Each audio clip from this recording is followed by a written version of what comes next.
আসসালামু আলাইকুম। আপনারা যেখানে বসে আমার কথাগুলো শুনেন সবাইকে ধন্যবাদ ও শুভেচ্ছা। আজ আমি আপনাদের সামনে যে বিষয়টা নিয়ে কথা বলবো সেটা হচ্ছে পে স্কেলের বর্তমান যে সংকটটা শুরু হয়েছে সেই মানে যে উৎকণ্ঠা নতুন করে আবার শুরু হয়েছে সেটা নিয়ে।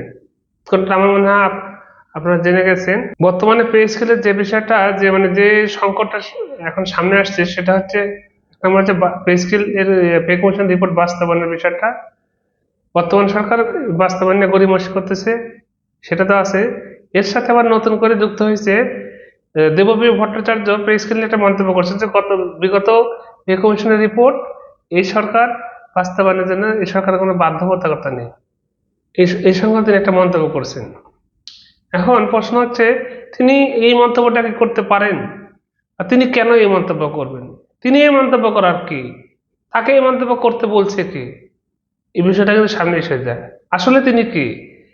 তো আসলে যে তিনি কে এই প্রশ্ন করতে গেলে অনেকে হয়তো আমার কথা দ্বিমত করতে পারেন। তিনি হচ্ছে আসলে বিগত ফ্যাসিস্ট সরকারের একজন তেল মর্দনকারী এবং চামচাছিরি। তার উদ্দেশ্যই হচ্ছে বিগত ফ্যাসিস্ট সরকারকে কিভাবে পুনর্বাসন করা যায় সেই লক্ষ্যে কাজ করা।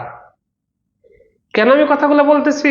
হয়তো আমার কথা আপনারা দ্বিমত হতেই পারেন, কারণ অনেকে বলতে পারবেন দেবপ্রিয় ভট্টাচার্য তো বিগত সরকারেরও সমালোচনা করতেন। হ্যাঁ, বিগত সরকার সমালোচনা তারা করতেন করতেন সেটা লোক দেখানো।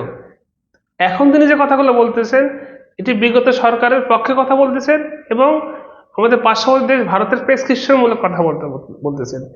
তিনি এখন যে কথাগুলো বলতেছেন, তিনি চাচ্ছেন যে দেশে কিভাবে একটি বিশৃঙ্খল পরিবেশের সৃষ্টি হয়, দেশের বর্তমান সরকার কিভাবে অস্থিতিশীল পরিস্থিতির মধ্যে পড়ে, কিভাবে বর্তমান সরকার একটা বিব্রতকর পরিস্থিতির মধ্যে পড়ে, কিভাবে বর্তমান সরকার মানে এলোমেলো হয়ে যায়, এই চেষ্টার জন্য তিনি এই মন্তব্যটা করছেন।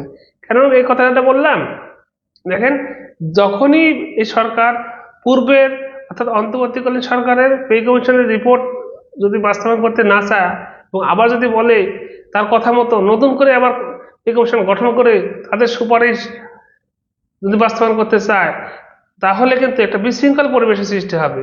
সরকারি কর্মকর্তা কর্মচারীরা বা জাতীয় স্কুলে আওতাধীন জাতীয় স্কুলে ইখতিয়ারভুক্ত কর্মকর্তা কর্মচারীরা আবার তো নতুন কমিশন গঠন করে তাদের রিপোর্টের জন্য বসে থাকবে না এবং সেই আশায় তারা দিন গুনবে না। কারণ একবার 6 মাস এবং এই এদিকে 2 মাস যদি ধরা হয়, প্রায় 8 মাস হয়ে গেছে এই এখনো পে কমিশনের রিপোর্ট বাস্তবায়ন চলতে, আজকাল পশু তসু করে এটা ঢিলিমি করে 8 মাস চলে গেছে। আবার নতুন কমিশন গঠন করে আবার 6 মাস, আবার ওটা বাস্তবায়ন করতে আরো 3-4 মাস, আরো আরো 1 বছরের ধাক্কা। এটা কি রং তামাশা না হাসি তামাশার বিষয়? অর্থাৎ তিনি যে বিষয়টা করতে চাচ্ছেন সেটা হচ্ছে এই সরকারকে বিব্রতকর অবস্থার মধ্যে একটা ফেলতে চাচ্ছেন। তাদের যে প্রাণপ্রিয় যে সরকার ফ্যাসিস্ট সরকার দেশ থেকে বিতাড়িত হয়েছেন, তাদেরকে পুনর্বাসনের চেষ্টা, এই চেষ্টার কৌশলে এটা একটা। এবং উনি বললেন যে পার্শ্ববর্তী দেশের প্রেসক্রিপশন যে কিভাবে এই সরকারকে একটি মানে বিতর্কিত করা যায়।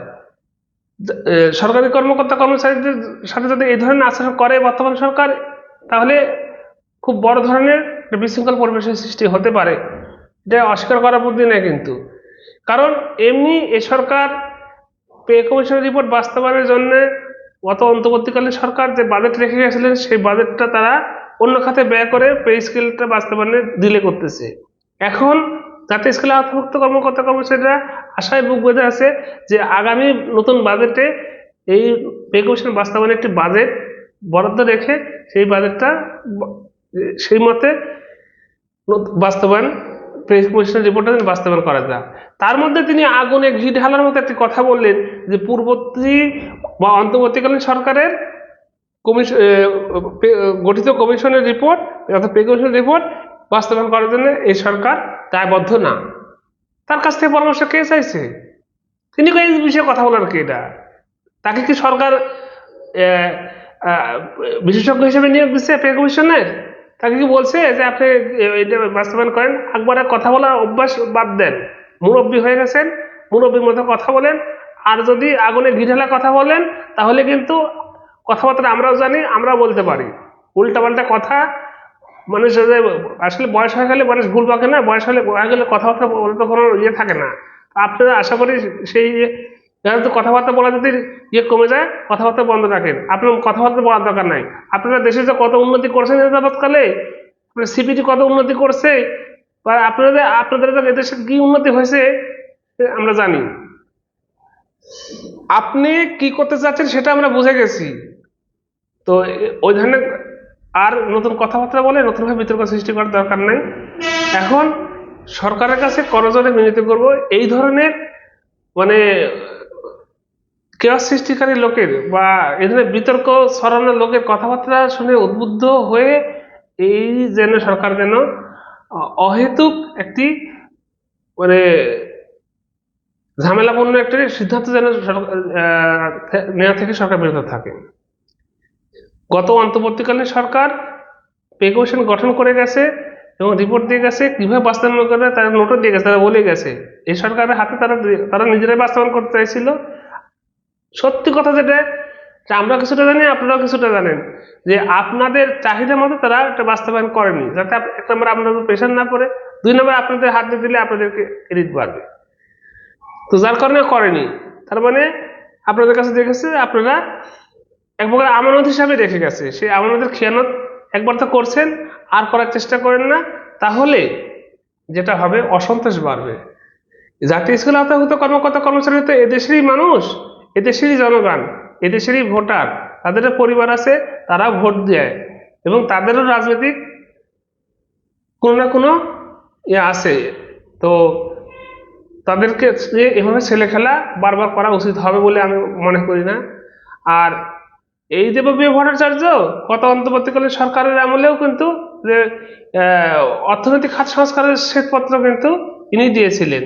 তো ইনি কিন্তু জানতেন যে পে কমিশন গঠন হবে। তখন আগেকার যে সরকার প্রধান ছিল তাকে হুজুর হুজুর করছে, বা তাকেও বিভিন্নভাবে শেষের দিকে বিতর্কিত করার চেষ্টা করছে। কিভাবে কেন করছে?